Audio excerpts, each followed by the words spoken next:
ఆదిలాబాద్ లో హస్తం తుఫాన్ వీస్తుంది. కంది శ్రీనివాస్ రెడ్డి చేరిక తర్వాత ఆదిలాబాద్ కాంగ్రెస్ లో జోష్ పెరిగింది. జనం కాంగ్రెస్ లో చేరేందుకు తరలిస్తున్నారు. వందల సంఖ్యలో ఆదిలాబాద్ ముఖ్య నేతలు, కార్యకర్తలు ఆయా పార్టీలను వీడి కాంగ్రెస్ లో చేరుతున్నారు.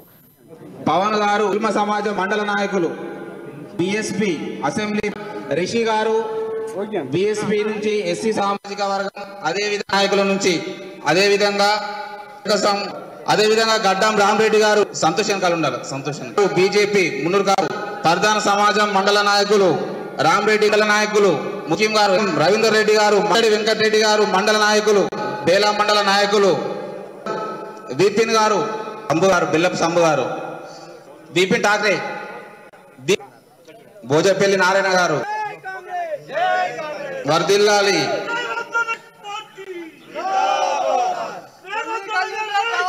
సీతారాం గారు. టీపీసీసీ చీఫ్ రేవంత్ రెడ్డి ఆధ్వర్యంలో ఆదిలాబాద్ నుంచి బీజేపీ, బీఆర్ఎస్ పార్టీలకు చెందిన పలువురు ముఖ్య నేతలు కాంగ్రెస్ లో చేరారు. కంది శ్రీనివాస్ రెడ్డి నాయకత్వంలో కాంగ్రెస్ లో చేరేందుకు తరలివచ్చారు. జెడ్పీటీసీలు, ఎంపీటీసీలు, సర్పంచులు, మాజీ సర్పంచులు, వివిధ విభాగాల అధ్యక్షులు కాంగ్రెస్ కండువా కప్పుకున్నారు. టీపీసీసీ చీఫ్ రేవంత్ రెడ్డి వారికి పార్టీ కండువా కప్పి సాదరంగా ఆహ్వానించారు. ఎస్టీసెల్ జిల్లా సిడ్మిక్ ఆనందరావు గారు,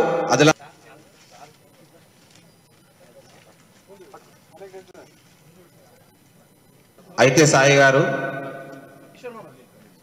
ఎన్ఎస్ఏ మండల అధ్యక్షుడు. చేరికల కార్యక్రమంలో టీపీసీసీ చీఫ్ రేవంత్ రెడ్డి మాట్లాడుతూ ఆదిలాబాద్ లో కాంగ్రెస్ హవా నడుస్తుందన్నారు. ఆదిలాబాద్ లో కాంగ్రెస్ కు బలమైన ఆదరణ ఉందని స్పష్టమవుతుందన్నారు. కంది శ్రీనివాస్ రెడ్డి ఆధ్వర్యంలో ఆదిలాబాద్ నియోజకవర్గం నుంచి ముఖ్య నేతలు కాంగ్రెస్ లో చేరడం సంతోషకరమన్నారు. ఆదిలాబాద్ ఎమ్మెల్యే జోగు రామన్నపై విమర్శలు గుప్పించారు. జోగు రామన్నను బరాబరింటికి పంపిద్దామని, ఆదిలాబాద్ లో కాంగ్రెస్ జెండా ఎగిరేద్దామని పిలుపునిచ్చారు. జోగు రామన్న కంటే జోగుడు రామన్న అనడం బెటర్ అని ఎద్దేవా చేశారు. 15 ఏళ్లు అధికారంలో ఉండి ప్రజలకు చేసిందేమీ లేదని మండిపడ్డారు. సొంత పార్టీలో సీఎం కేసీఆరే జోగు రామన్నను పక్కన పెట్టారని, ఆయన ఒక చెల్లని రూపాయని విమర్శించారు. మంత్రిగా ఉండి జిల్లా ప్రజలకు చేసిన మేలు శూన్యమన్నారు. జోగి రామన్న, ఆయన జోగి రామన్న అనే కంటే జోగుడు రామన్న అంటే బాగుంటది. మీరాడ ఓట్లేసి గెలిపించి ఎమ్మెల్యేని చేసి మీ ఒత్తిడికి ఆయన మంత్రి కూడా అయ్యాడు. మంత్రి అయిన తర్వాత ఆయన ఎందుకు పనికిరానోడు, రూపాయికి చెల్లనోడు అని చెప్పి ఇవాళ టీఆర్ఎస్ పార్టీ సొంతంగా చంద్రశేఖర్ రావు ఆయనను మంత్రి పదవి నుంచి తొలగించడం జరిగింది. అంటే జోగి రామన్న ఎందుకు పనికిరాడు, చెల్లని రూపాయి అని చెప్పి చంద్రశేఖర్ రావే నిర్ణయించాడు. ఇవాళ 3 సార్లు ఎమ్మెల్యేని చేసి మీరు గెలిపించి హైదరాబాద్కు పంపిస్తే ఆదిలాబాద్ జిల్లాకు అదనంగా తెచ్చిందేం లేదు. డబల్ బెడ్రూమ్ ఇల్లు మీ ప్రాంతంలో ఏమి కట్టలే. ఆదిలాబాద్లో అత్యధికంగా మైనారిటీలు ఉన్నారు, వాళ్ళు ఎవరికి ఎలాంటి సహాయం అందించలే. బీఆర్ఎస్ సర్కార్ ఆదిలాబాద్ లో ప్రాజెక్టు నిర్మించకుండా ప్రజలకు తీరని అన్యాయం చేసిందని, కాళేశ్వరం పేరిట లక్షల కోట్ల రూపాయలు దోపిడీకి పాల్పడ్డారని రేవంత్ రెడ్డి ఆరోపించారు. ఆదిలాబాద్ ప్రజలకు సీఎం కేసీఆర్ అన్యాయం చేశారన్నారు. తండ్రి కొడుకుల ఉద్యోగాలను ఊడగొడదామన్నారు. 9 ఏళ్లు అధికారంలో ఉండి రాష్ట్రాన్ని దోచుకుంటున్న కేసీఆర్ ప్రభుత్వానికి ప్రజలు బుద్ధి చెప్పాలని పిలుపునిచ్చారు. విజ్ఞప్తి చేస్తున్నా, కేసీఆర్, కేటీఆర్ ఉద్యోగాలు ఊడగొడితేనే మన పిల్లలకు ఉద్యోగాలు వస్తాయి. ఇక ఆయన ఉద్యోగాలు అడిగేది లేదు.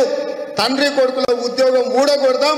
కొత్త సంవత్సరంలో 2 లక్షల ఉద్యోగాలు భర్తీ చేసి పేదలను అందరిని కూడా ఆదుకుందాం.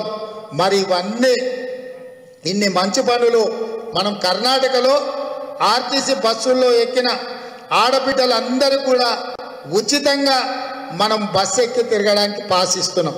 ₹1 కూడా బస్సుకు చెల్లించాల్సిన పని లేదు. మనం ఉచితంగా కర్ణాటకలు ఇస్తున్నాం.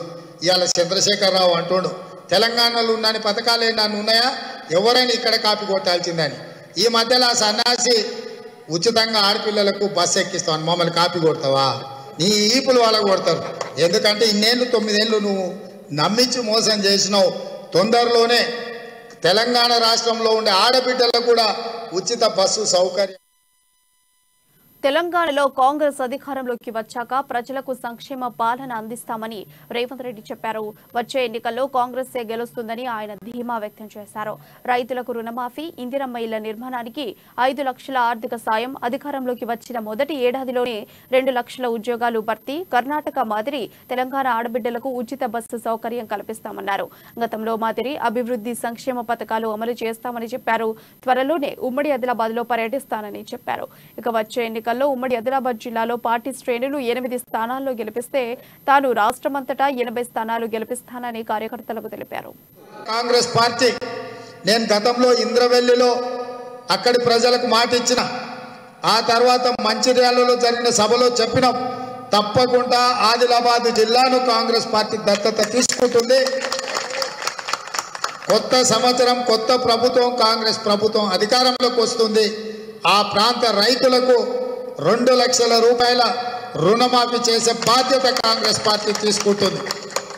అదేవిధంగా అత్యధికంగా ఇందిరమ్మ ఇల్లు గతంలో మనమే ఇచ్చినాం. ఈ ప్రభుత్వం వచ్చి డబుల్ బెడ్రూమ్ ఇల్లు కట్టిస్తామని చెప్పి అక్కడి ప్రజలు ఓట్లు వేసుకున్నారు. ఆ ప్రాంతం నుంచే డబుల్ బెడ్రూమ్ ఇళ్ళ మంత్రి ఉన్నాడు. కానీ ఆయన నియోజకవర్గం నిర్మల్లో కూడా డబుల్ బెడ్రూమ్ ఇల్లు కట్టియలే. ఆయన సొంతూరులో మొదలుపెట్టినా కూడా అర్ధాంతరంగా ఆగితే నేను పోయి ఉతికినాకనే ఆయనతో పూర్తి చేసాను. ఇందిరమ్మ ఇల్లు రావాలి, మీరు ఆత్మగౌరవంతో బ్రతకాలి అంటే కాంగ్రెస్ పార్టీ అధికారంలోకి రావాలి. అందుకే పేదలకు 5 లక్షల రూపాయలు ఉచితంగా ఇందిరమ్మ ఇల్లు కట్టుకోవడానికి కాంగ్రెస్ అధికారంలోకి వచ్చిన వెంటనే మీకు ఇవ్వడం జరుగుతుంది. 2 లక్షల రూపాయలు కార్పొరేట్ హాస్పిటళ్లలో ఉచిత వైద్యాన్ని ఇచ్చినాం. ఇవాళ అన్ని ధరలు పెరిగినాయి. నరేంద్ర మోడీ, చంద్రశేఖరరావు అధికారంలోకి వచ్చిన తర్వాత 60 రూపాయలు ఉన్న పెట్రోల్ 120 రూపాయలు అయింది. 50 రూపాయలు ఉన్న డీజిల్ 100 రూపాయలు దాటింది. 400 రూపాయలు ఉన్న సిలిండర్ ఇవాళ 1250 రూపాయలైంది. అన్ని ధరలు పెరిగినాయి కాబట్టి ఆరోగ్యశ్రీ పథకాన్ని పక్కడబందీగా అమలు చేసి 5 లక్షల రూపాయలతోని ఉచితంగా పేదలకు వైద్యాన్ని అందించే బాధ్యత కాంగ్రెస్ పార్టీ తీసుకుంటుంది. అదేవిధంగా అడవిలో ఆడబిడ్డలు అడవిలోకి వెళ్ళి కట్టెలు తెచ్చి కట్టెల పొయ్యి మీద వండాలంటే ఊది ఆ పొగ కడుపులకు పోయి ఊపిరితిత్తులకు పోయి క్యాన్సర్ వచ్చి చచ్చిపోతుంటే దీపం పథకం ద్వారా శ్రీమతి సోనియా గాంధీ గారు ఆడబిడ్డలందరికీ కూడా గ్యాస్ స్టవ్ సిలిండర్ ఇచ్చిండ్రు. అలా మనము 400కే సిలిండర్ ఇచ్చినాం. ఇవాళ మనం ఇచ్చిన గ్యాస్ స్టవ్ సిలిండర్ను ధరలు పెంచి 1250 రూపాయలు చేసిండు. అందుకే ఇవాళ కాంగ్రెస్ పార్టీ ఆడబిడ్డల కష్టాలను దృష్టిలో పెట్టుకొని 100% ప్రభుత్వంలోకి వచ్చిన వెంటనే 500 రూపాయలకే మీ ఇంటి దగ్గర 15 ఏండ్లు అధికారంలో ఉండి ఆదిలాబాద్ ప్రజలకు అన్యాయం చేసిన జోగురామన్నను ఓడించాలని రాష్ట్ర కాంగ్రెస్ నాయకులు కంది శ్రీనివాసరెడ్డి పిలుపునిచ్చారు. ప్రజలకు ఒక మంచి పని చేయని జోగురామన్న ప్రజలే బుద్ధి చెప్పాలన్నారు. ఆదిలాబాద్ అభివృద్ధిని పంజరంలో చిలుకలా బంధించారని, ఇకనైనా ప్రజలు మేల్కొని జోగురామన్న రాక్షస పాలనను అంతమొందించాలని పిలుపునిచ్చారు. జోగురామన్నని 10 కిలోమీటర్ల లోపల బొంద పెట్టడానికి మనం అందరం ఆదిలాబాద్ వర్గానికి ఇంత సమయం కేటాయించినటువంటి మన ప్రియతమ నాయకుడు కాంగ్రెస్ పార్టీ రాష్ట్ర అధ్యక్షులు శ్రీ రేవంత్ రెడ్డి అన్న గారికి నేను మనస్ఫూర్తిగా కృతజ్ఞతలు తెలియజేసుకుంటున్నా. ఆదిలాబాద్ బిడ్డలారా, గుర్తుపెట్టుకోండి, 15 సంవత్సరాల నుంచి రాక్షస పాలన చేస్తున్న జోగురామన్నని 10 కిలోమీటర్ల లోపల బొంద పెట్టడానికి మనం అందరం సిద్ధంగా ఉండాలి. అన్నిట్లలో ప్రతి దాంట్లో 40% కమిషన్ తీసుకున్నటువంటి జోగురామన్న రాక్షస పాలండి.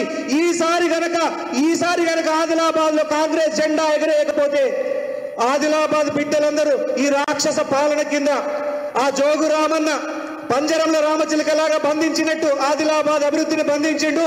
జోగురామన్నని బరాబర్ ఇంటికి పంపించడానికి మీరందరూ సిద్ధంగా అయినందుకు అనేక పార్టీల నుంచి, బీఆర్ఎస్ నుంచి, బీఎస్పీ నుంచి, బీజేపీ నుంచి జాయిన్ అయినటువంటి ఎంపీటీసీలకు, మాజీ మండలాధ్యక్షులకు, మాజీ సర్పంచులకి అందరికీ కూడా, మాజీ మార్కెట్ కమిటీ చైర్మన్ వాళ్ళ మేశ్రం చిత్రు పటేల్ గారు మాజీ సర్పంచ్.